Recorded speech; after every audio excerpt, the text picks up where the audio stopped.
बिस्मिल्लाहिर्रहमानिर्रहीम, अस्सलाम वालेकुम। दिस इज दानियल चौधरी और आप देख रहे हैं लाहौर रियल एस्टेट का ऑफिशियल यूट्यूब चैनल। तो इस चैनल के ऊपर आपने हमारी डिफरेंट पॉडकास्ट देखी हैं, तो आज हम एक बहुत ही इंपॉर्टेंट पॉडकास्ट लेके आपकी खिदमत में हाजिर हुए हैं। फवाद भी कैसे हैं आप? ठीक हैं अल्हम्दुलिल्लाह। मेरे साथ हैं फवाद भाई, और फवाद भी जो है वो माशाल्लाह काफ़ी एक्सपीरियंस जो है इनके पास, वो काफ़ी टाइम से जो है वो रियल एस्टेट को देख रहे हैं और माशाल्लाह ओवरऑल ही जो रियल एस्टेट है उसको ये डील करते हैं। तो आज हम स्पेसिफिक फवाद भाई आपसे क्वेश्चंस करेंगे। इस टाइम मार्केट में फाइल्स की बहुत ज़्यादा हाइप है। फाइल्स की जो प्राइसेस है उसका कोई चेक एंड बैलेंस कुछ समझ नहीं आ रहा कि एकदम प्राइसेस बहुत ऊपर चली जाती हैं, एकदम प्राइस डाउन हो जाती हैं। कोयटा की भी मार्केट पिछले दिनों काफी बेहतर हुई थी और दोबारा से फिर रिवर्स हो गई है। तो अभी काफी सारी पैनिक सिचुएशन जो है ना इस टाइम मार्केट में आई हुई है और बहुत सारे लोग परेशान है कि हमें किस सेक्टर में जाना चाहिए, कहाँ पे फाइल परचेज करनी चाहिए। 10 का भी अभी कुछ पता नहीं चल रहा। अभी लेटेस्ट एक न्यूज भी यही है कि नेक्स्ट मंथ इसकी बैलेटिंग है। तो इसमें कितनी सच्चाई है और क्या करना चाहिए इस करंट मार्केट के वाले से जरा थोड़ा सा बताइएगा। जी नानिल भाई, थैंक यू। मैं आपको बताता चलूं कि DHA फेज 10 जिसके तरीके आपने बताया कि कुछ न्यूज मार्केट में सर्कुलेट हो रही है कि इसकी बैलेटिंग होने जा रही है। जी मैं आपको एक क्लियर बताता चलूं कि फेज 10 का बैलेट नेक्स्ट मंथ में नहीं है। नेक्स्ट मंथ में DHA फेज 10 की बिगनिंग होनी जा रही है। इसमें लॉन्चिंग होगी, इंस्टॉलमेंट्स के ऊपर एक्सपेक्टेड है, लोकेशन मैप एक्सपेक्टेड है कि आ सकता है। उसके अलावा जो है उसका फर्स्ट बैलेट कब होगा उसकी अनाउंसमेंट हो सकती है। Number of plots, number of files, कौन सी फाइल्स उसमें शामिल होंगी, कौन सी शामिल नहीं होंगी, एफिडेविट होंगी, एलोकेशन होगी, उसके मुताबिक जो है वो गाइड किया जाएगा। सेकंड आपका क्वेश्चन DHA कोयटा के लिए था। प्राइसेस का भी आपने जिक्र किया, तो DHA कोयटा जो है due to demand and supply factor जो है ना वो मार्केट के अंदर प्लस माइनस होती हैं चीज़ें। लेकिन जो DHA की जो फाइल्स हैं, स्पेशली DHA लाहौर फेज 10 की बात करूँ या पूरी DHA की बात करूँ मैं, तो DHA की जितनी भी फाइल्स होती हैं ये लैंड के अगेंस्ट इशू होती हैं। ये ना तो बोकस फाइल्स होती हैं और ना ही वो फाइल्स होती हैं जो डिफरेंट प्राइवेट सोसाइटीज जो है वो जस्ट एक फॉर्म आपको दे देती है जिसके पीछे लैंड नहीं होती। DHA हर एक फाइल के बदले जो है वो 4 कनाल लैंड लेते हैं, फिर 1 कनाल की फाइल देता है। डिमांड एंड सप्लाई फैक्टर इसी तरह फ्लक्चुएट करता है। मार्केट में जब बायर होगा तो डिमांड इंक्रीज करती है, जब मार्केट के अंदर सेलर आता है तो मार्केट जो है वो उसमें ड्रॉप करती है। इस वक्त जो बेस्ट इन्वेस्टमेंट अपॉर्चुनिटी है ना वो है DHA फेज 10। फर्स्ट प्रायोरिटी है। सेकंड है कोयटा की। प्राइसेस आप डेली बेसिस पे हमारी वेबसाइट पे भी देख रहे होते हैं। इस वक्त जो है वो जो भी इस वक्त फेज 10 में एंट्री लेगा वो शॉर्ट टर्म के अंदर भी और लॉन्ग टर्म के अंदर भी एक अच्छा गेन देखेगा। फवाद भाई, अभी आपने जैसे फेज 10 को रेकमेंड किया है तो मेरे माइंड में भी ये क्वेश्चन आया है कि फेज 10 क्यों? राइट। अच्छा, लोगों का एक और सवाल भी आप इस सवाल के अंदर ही ऐड कर देता हूँ कि जो प्रिज्म 9 को जो बहुत साल लगे तो फेज 10 तो पता नहीं 10 साल बाद बैलेट होगा, उनकी बात में कुछ सदाकत है। क्योंकि फेज 10 का लॉन्च हुए हुए ना ऑलरेडी 11 से 12 साल हो चुके हैं। ये 2014 में फेज 10 9 एक्सटेंशन के नाम से लॉन्च हुआ था। ऑलमोस्ट इसको 12 ईयर्स कंप्लीट होने वाले हैं। और अगर हम बात करें प्रिज्म 9 की, फेज 9 की, तो फेज 9 की जो फाइल्स हैं वो 2003-4 में आई थी और उसका बैलेट जो है वो 2015 में हुआ था। और उसका बैलेट भी 10 साल बाद क्यों हुआ था? एक तो लैंड एक्विजिशन में आपको टाइम लगता है, दूसरा उस वक्त फेज 7 का बैलेट भी ड्यू था और फेज 8 की मार्केट में फाइलें मौजूद थी, यानी कि फेज 8 भी ऑनबोर्ड नहीं था और फेज 7 भी ऑनबोर्ड नहीं था। उस वक्त से फेज 6 था और फेज 6 की एक्सटेंशन के ब्लॉक्स थे।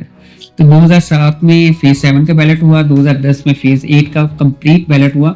और ये जो प्रैक्टिस है फेज 10 के अंदर जो होने जा रही है, जो हम एक्सपेक्ट कर रहे हैं कि इंस्टॉलमेंट्स पे कुछ फॉर्म्स ऑफर किए जाएंगे, प्लॉट्स ऑफर किए जाएंगे, फिर उन्हीं का ही जो है फाइल के साथ एक कंबाइंड बैलेट किया जाएगा। तो 2010 में फेज 8 में भी ऐसा ही हुआ था। फेज 8 के अंदर 1 कनाल का प्लॉट DHA ने 55 लाख रुपए में बेचा था इंस्टॉलमेंट्स के ऊपर और उस वक्त कैश पेमेंट की फाइल अप्रॉक्सीमेट कोई 45 लाख के करीब चल रही थी। तो दोनों का एक कंबाइंड बैलेट किया था और मार्केट के अंदर इंस्टॉलमेंट वाले प्लॉट्स भी थे और रेगुलर प्लॉट्स भी थे। अब जो फेज 10 है 2015 के बाद इस वक्त हम 2016 में मौजूद हैं। 2016 के हम लोग सेकेंड हाफ के अंदर चल रहे हैं। तो मैं ये एक्सपेक्ट कर रहा हूँ कि जो आने वाला टाइम है, और अब फेज 10 का बैलेट वैसे भी ड्यू है, क्योंकि अगर आप प्रीवियस हिस्ट्री देखें DHA की, लैंड एक्विजिशन की भी और बैलेटिंग की भी, तो 2010 में बैलेट होता है फेज 8 का और 2015 में बैलेट होता है फेज 9 का। और अब 2026 है, इस वक्त फेज 10 का बैलेट ऑलरेडी ड्यू है। लैंड एक्विजिशन काफ़ी हद तक हो चुकी हुई है, प्लॉटिंग ऑलरेडी मैपिंग के ऊपर चल रही है।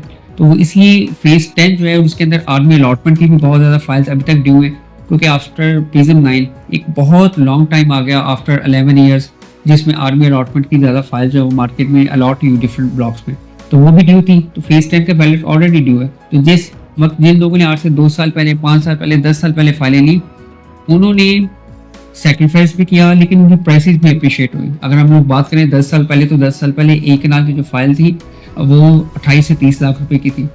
तो आज जो फाइल की प्राइस देखिए क्या है, जब ये पीक था तो ये 120 125 को टच करके आया है। तो इस वक्त फेस टाइम के अंदर जो भी एंट्री लेगा, एक तो वो रिस्क फ्री है, बिल्कुल राइट टाइम के अंदर उसकी एंट्री हो रही है। जिन्होंने टाइम गुजारना था, होल्डिंग पीरियड, वो गुजार के आ चुके हैं। तो इस वक्त फेस टाइम जो है वो बेस्ट इन्वेस्टमेंट है। अगर आप प्रिज्म 9 की प्राइसेस का देखें तो लास्ट 1.5 मंथ के अंदर, ये 2 मंथ के अंदर अप्रोक्सीमेट 10 मिलियन ऐड हो चुका है प्रिज्म 9 के अंदर। तो अब जो नेक्स्ट लोगों की बाइंग पावर है वो फेस 10 ही है, जिसमें लोग मजीद बाइंग कर सकते हैं।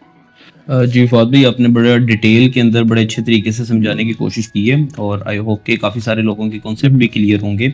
अच्छा फवाद भाई, एक मेरे माइंड में क्वेश्चन आया है कि आपने भी जो फॉर्म्स और इंस्टॉलमेंट की बात की है, जी, ये कुछ टाइम पहले भी मार्केट के अंदर स्प्रेड इस तरह की न्यूज़ आई थी। yes। बिल्कुल, तो वो उसमें क्या हकीकत थी कि वो इनके पास इन्होंने वाकई ये देनी थी, या इसको डिले कर दिया गया है, या अब ये आगे आएगी, ये दोबारा से फिर एक रूमर है? नहीं, ये रूमर नहीं है। डीएससी की जो मैनेजमेंट है वो डिस्कशन करती है अपनी सेल्स पार्टनर्स के साथ। ये एक अच्छी खुशाइंद बात है। पहले जो 1 साल पहले न्यूज़ आई थी उसमें आप कह सकते हैं कि वो रूमर थी, लेकिन इस वक्त करंटली, क्योंकि डीएचए की आप वेबसाइट को भी एक्सप्लोर करें तो डीएचए ने क्लियर कट उसमें मेंशन किया हुआ था कि हम लोग इंस्टॉलमेंट्स पे कोई भी फेस टाइम की बुकिंग नहीं ले रहे, ना ही हमारा कोई फॉर्म मार्केट में पड़ा हुआ है। क्योंकि बहुत से जो हमने डीलर भाई कहेंगे, अल्लाह उनको हिदायत दे, वो मार्केट के अंदर ना फेक बुकिंग्स कर रहे थे या फेक पे लोगों से पैसे जाने की कोशिश कर रहे थे, तो डीएचए ने उसको डिनाई किया था। लेकिन इस वक्त जो करंटली हम ये एक्सपेक्ट कर रहे हैं, जो हमारे पास कुछ न्यूज़ है, क्योंकि हम ऑफिशियली आपको तभी स्टेटमेंट दे सकेंगे जब हमारे पास डीएचए ऑफिशियली अपनी वेबसाइट पे पोस्ट कर देगा कि हम इंस्टॉलमेंट्स के ऊपर ये फॉर्म जो है वो लॉन्च कर रहे हैं। ये सारा सिनेरियो है, और ये फॉर्म आपको किसी डीलर से नहीं मिलेंगे, ये फॉर्म आपको डीएचए से डायरेक्टली मिलेंगे या डीएचए के जो बताए हुए बैंक्स होंगे वहाँ से मिलेंगे। तो इसलिए किसी भी डीलर को इस हवाले से कोई भी पैसे एक्स्ट्रा ना दें, और ना ही कोई डीलर डीएचए के अंदर आपको कोई प्लॉट लगवा सकता है, ऐसा कुछ भी नहीं है। ये मैंने आपको पहले वर्ड यूज़ किया, ये एक्सपेक्टेड है। ये एक्सपेक्टेड है कि ये इंस्टॉलमेंट्स के ऊपर भी आ सकते हैं फॉर्म्स। मार्केट में र्यूमर्स तो चल रही है, लेकिन र्यूमर हमेशा न्यूज़ के बेस पे होती है। कुछ मीटिंग्स होती है मैनेजमेंट के साथ, वहाँ पे कुछ डिस्कशंस होती हैं। उन डिस्कशन से जो डीलर्स कमेटी गई होती है या उनके अरकान गए होते हैं, वो इस चीज़ से अंदाज़ा लगाते हैं या उनको बताया जाता है कि हम ये प्लान कर रहे हैं, तो उसको वो मार्केट में आके बता देते हैं। तो हम ये एक्सपेक्ट करते हैं कि फौरी तौर पर वो आ जाएगा।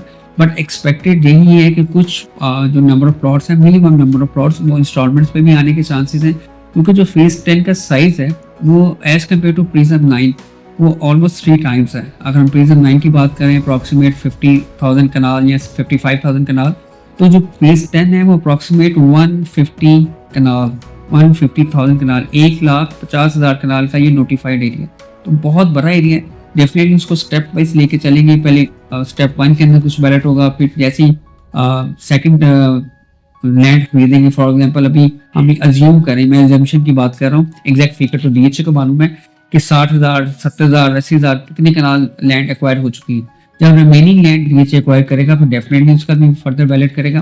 तो ये जो इंस्टॉलमेंट्स की बात है, इसमें मैं आपको बड़ा क्लियरली बता रहा हूँ लाहौर स्टेट के प्लेटफॉर्म से भी, कि जब तक DHA-Lahore.org ऑफिशियली वेबसाइट है, जब तक DHA ऑफिशियली अपनी वेबसाइट के ऊपर ऐसी कोई न्यूज़ नहीं देता, तब तक इसके अंदर इंस्टॉलमेंट्स के अंदर आप कहीं भी कोई भी अमाउंट जो है वो पे ऑफ ना करें। ये मार्केट के अंदर एक डिस्कशन हुई थी, एक डिस्कशन चल रही है, एक्सपेक्टेशन जरूर है, बट इसमें 100% गारंटी नहीं है कि इंस्टॉलमेंट्स पे आएगा। जी फवाद भाई, आपने बड़े अच्छे तरीके से इसको क्लियर किया है और इससे काफ़ी लोगों को फ़ायदा भी होगा। वैसे ही अच्छा, अब लास्ट के अंदर हम डीएचए कोयटा को थोड़ा डिस्कस कर लेते हैं। मेरे ख्याल से 10 के तो काफ़ी सारे क्वेश्चंस भी लोगों के माइंड में जो भी थे वो क्लियर हो गए। अब मुझे ये बताइएगा कि डीएचए कोयटा का आप क्या फ्यूचर आगे देख रहे हैं? जिन लोगों ने यहाँ पे इन्वेस्टमेंट्स की हैं उनका आगे फ्यूचर क्या होगा, और जो लोग अभी फंड्स लेके बैठे हुए हैं, मतलब वो सोच रहे हैं और डरे हुए हैं कि हमें कोयटा में पैसे लगाने चाहिए या नहीं लगाने चाहिए, क्योंकि इसकी प्राइस का अभी कोई स्टेबल हो नहीं रही, एकदम इसकी प्राइस ऊपर चली जाती है फिर दोबारा रिवर्स हो जाती है। तो जरा इसके बारे में थोड़ा सा गाइड कीजिएगा। जी, मैं आपको बताता चलूँ, इसका करंटली कोयटा की जो प्राइस है वो 5 मरला अप्रॉक्सीमेट 9 लाख रुपए में, 10 मरला 12.5 लाख रुपए में, और एक कनाल जो है वो 22.5 से 23 के दरमियान जो है उसकी बारकोड की फाइल चल रही है। प्राइसेस की स्टेबिलिटी क्यों नहीं हो रही? स्टेबिलिटी की रीजन जो है वो मार्केट के अंदर डिमांड एंड सप्लाई फैक्टर है, और कोयटा के अंदर जो इस वक्त हालात चल रहे हैं उसकी वजह से जो है वो मार्केट के अंदर फ्लक्चुएशन आती है। और मैं कोयटा के मुतालिक आपको बताता चलूँ कि कोयटा के जो ऑन ग्राउंड डेवलप प्लॉट हैं, जिसको हम अर्ली बर्ड के प्लॉट कहते हैं, मार्केट के अंदर बहुत अच्छी उसकी डिमांड भी चल रही है, प्राइसेस बहुत अच्छी हैं। जो अच्छा प्लॉट है वो आपको 1.25 करोड़ 1.5 करोड़ रुपए में मिलता है। और अगर हम लोग वहाँ पे कंस्ट्रक्शन एक्टिविटी की बात करें तो काफ़ी ज़्यादा हाउसेस, काफ़ी ज़्यादा से मुराद ये नहीं कि सैकड़ों हाउसेस, बट इनिशियल स्टेज के ऊपर जो है वो तकरीबन कोई 20 25 30 हाउसेस जो है वो वहाँ पे ऑन लॉन कंस्ट्रक्ट हो रहे हैं, कुछ कंस्ट्रक्ट हो चुके हैं। कमर्शियल जो है वो वहाँ पे ऑलरेडी कंस्ट्रक्टेड है, मज़ीद कंस्ट्रक्टेड हो रहे हैं। जो चेन है डिफरेंट इंटरनेशनल चेन, चाहे वो मैकडोनल्ड हो, डिफरेंट कॉफ़ी शॉप्स हो, डिफरेंट चेन जो है वो वहाँ पे ऑलरेडी एमओयू साइन कर चुकी है। बहुत जल्द वहाँ पे जो है ओपन होने जा रही है। तो कोयटा शहर के अंदर अगर आप देखें कि अगर आप चाहें कि आप अपनी फैमिली को महफूज रखना चाहते हैं और महफूज सोसाइटी कौन सी है, तो वो DHA। DHA आपको सिक्योरिटी प्रोवाइड करता है, आपकी बेसिक अम्यूनिटीज़ आपको प्रोवाइड करता है, वो तमाम चीज़ें प्रोवाइड करता है। इस वक्त कोयटा के अंदर जिस वक्त बॉटम प्राइस है, इसकी जो बॉटम प्राइस है वो इसी करंट ईयर अप्रैल में, ये फेब के अंदर में भी 5 मरले की फाइल 8 लाख रुपए में, और कनाल की फाइल जो गई थी 20 लाख रुपए में। इस वक्त जो है अगर आप देखें ओवरऑल सिनेरियो 2026 का साल है, गवर्नमेंट ने टैक्सेस में रिलीफ दिया हुआ है, हर तरफ जो है वो नॉर्मल हालात है। अगर आप इंटरेस्ट रेट की बात करें वो भी 11.5% पे है, गोल्ड की प्राइसेस नीचे आ रही हैं, आपके बॉर्डर जो है वो सील है, आपके वहाँ पे स्मगलिंग का कोई काम नहीं हो रहा। आपको स्मगलिंग के अलावा अगर मैं बात करूँ तो ट्रेडिंग की बात भी करें तो इंपोर्ट एक्सपोर्ट भी नहीं हो रही ना, आपकी बॉर्डर लाइन जो है वो साइड पे बिल्कुल बंद हुई है। तो लोगों के पास एक अच्छी अपॉर्चुनिटी है कि वो कोयटा के अंदर इन्वेस्टमेंट करके एक अच्छा रिटर्न इसमें ले सकते हैं। अब बॉटम लाइन की बात करें तो 8 लाख रुपए में बॉटम गया था, फिर प्राइसेस गेन की, अब अप्रॉक्सीमेट 1 लाख रुपए का डिफरेंस है, 5 महीने की बात कर रहा हूँ, और कनाल के अंदर तकरीबन कोई 2-2.5 लाख रुपए का डिफरेंस है। तो यही बॉटम लाइन है। अगर हम ये सोचें कि ये 18 भी चली जाएगी या एक के साथ एक फ्री मिलेगी तो उसके चांसेस तो बहुत कम है। और लास्ट बात मैं करता चलूँ कि DHA कोयटा का जो हमने ऑब्जर्व किया है लास्ट 3 ईयर्स के अंदर, DHA कोयटा फेज 10 दोनों पैरेलल चलती है।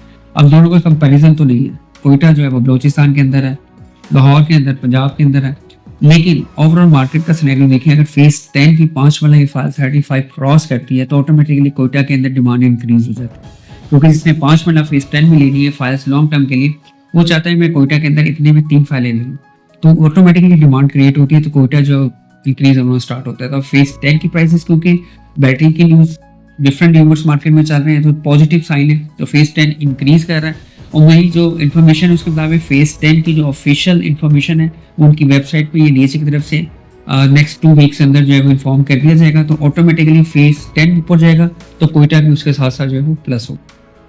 जी फौद भाई, माशाल्लाह आपका नॉलेज और आपका एक्सपीरियंस जो है वो सब लोगों ने देखा भी होगा। फौद भाई ने जो है वो मुझे ज़्यादा क्वेश्चंस करने का मौका ही नहीं दिया, वो डिटेल में सब चीज़ें जो है फ्लो में आप लोगों को बताते गए हैं।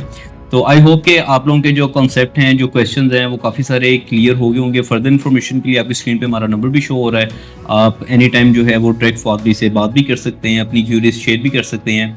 तो फौद भाई इंशाल्लाह हम लोग जल्द जो है एक न्यू पॉडकास्ट लेके, न्यू क्वेश्चंस लेके जो है वो अपने व्यूअर्स के साथ जल्दी मिलेंगे। तो आपके कीमती टाइम का बहुत शुक्रिया, thank you so much. Thank you, अल्लाह हाफिज़। अल्लाह हाफिज़।